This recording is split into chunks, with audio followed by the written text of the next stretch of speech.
Hey everyone. Today we're going to be making an event table in OnPing. Usually I start with a blank panel, but having a little bit of setup would be helpful for this video. So I started with this HMI that has a next event button, and that'll make sense as we go into what an event table does and how it relates to events. I am starting with no event table, so I probably should start by making one and maybe talking a little bit about what it is. So first I'll click Edit Dashboard and then plus Widget and then scroll down to our widget center here. Here you can see all the different kinds of tables we have. So along with custom table and alarm table, event table is one of our core tables.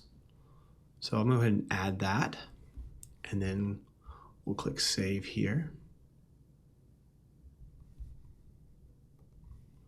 And go ahead and click this wrench and Edit Table Config. Now we're ready to add ourselves an event for our event table. So the first thing to understand about event tables is, what is an event? There's lots of ways you could define what an event was inside of a data system. In OnPing, we define an event as anything that's saved to our database. In OnPing, we define an event as anything that's saved to our database. So every time that a new piece of data comes in and is stored, that's an event.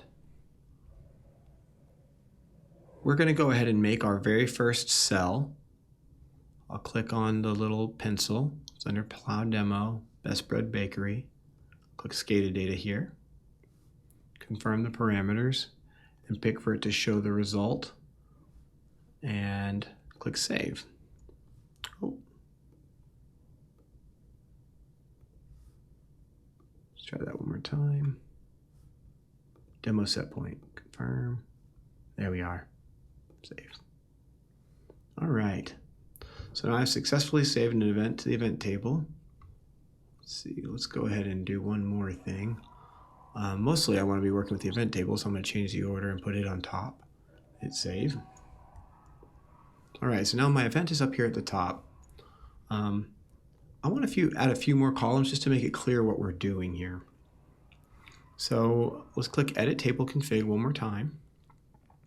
And then I can click this copy button, which makes a copy of the event or the cell next to it. Now I'm going to change this name to date and time of event. And this is called, I'm going to call this one manual event batch point. And I'm going to change this one from show result to show last update date and last update time. Now I'm ready to save. Okay, so notice that once I hit save here, now I have a date and time of the event in addition to this manual batch point. Let's go ahead and exit Edit Dashboard real fast and click on this value just so we can see what happens. I'm going to open it in a new tab so I don't lose my place. All right, so notice that there's no data that's displayed on the screen. And why is that? Well, let's look at this date and time. It happened on August 2nd, which, since you're watching this on YouTube, you don't know, but that was probably about 2 months ago. So this value hasn't updated in 2 months. And this time window is 1 day. So you're not going to see this on our data trend. Now, of course, we have a way of dealing with that, which we call this show latest value line. So you can click on that, apply changes, and it'll bring the value of an event that's outside of a parameter that's outside of your window onto view. So this is showing the 0 line that we're at.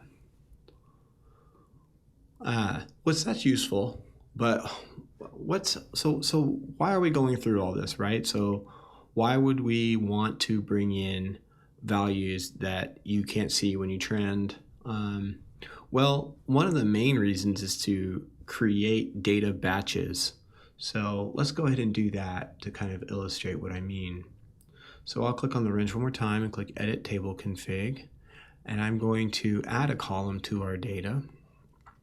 And this time, I'm going to pick a different parameter. Now I'm going to pick the dough mixer. And I'm going to pick the actual output of the dough mixer and click Confirm Parameters. And I'll click Save. So actually, before I click Save, notice choose an event source column So it's picking this column, so the parameter tied to this column is going to be the thing that it reads the date and time of. That date and time is then used to fetch this column and this column at that date and time. So what it does is it picks the value closest to the date and time of this column and displays its value here. So let me go ahead and click Save.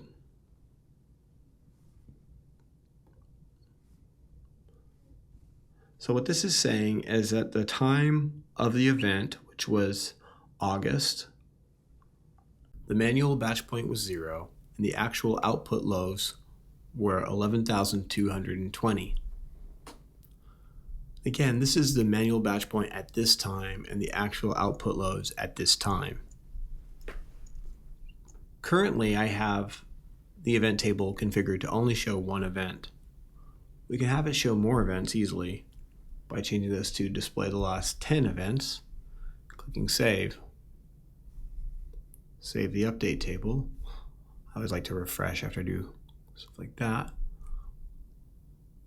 But you'll notice that it hasn't actually updated the values here. We still only have one. And the reason for that is there's only one event for our event trigger here. Again, how do I know that's the event trigger? Because it says so right here.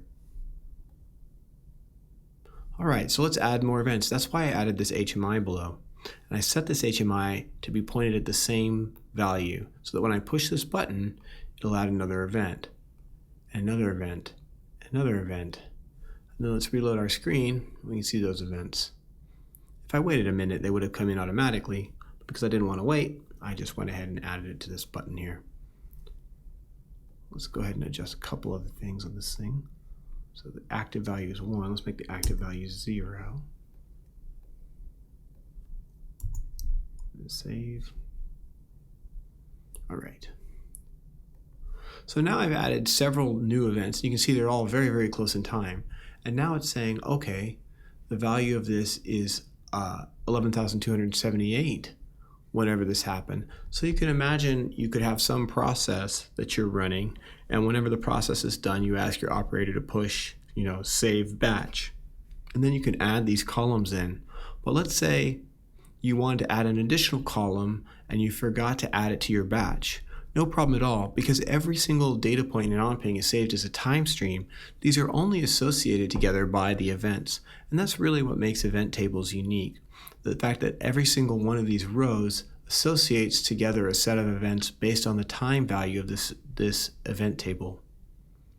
Once you have these events in, you can then use it very similarly to a custom table to generate reports and have those reports go out at a certain interval, however you'd like. So there's a lot of power in the event table, but I think this serves as a really nice overview of all that you can get done. Thank you so much.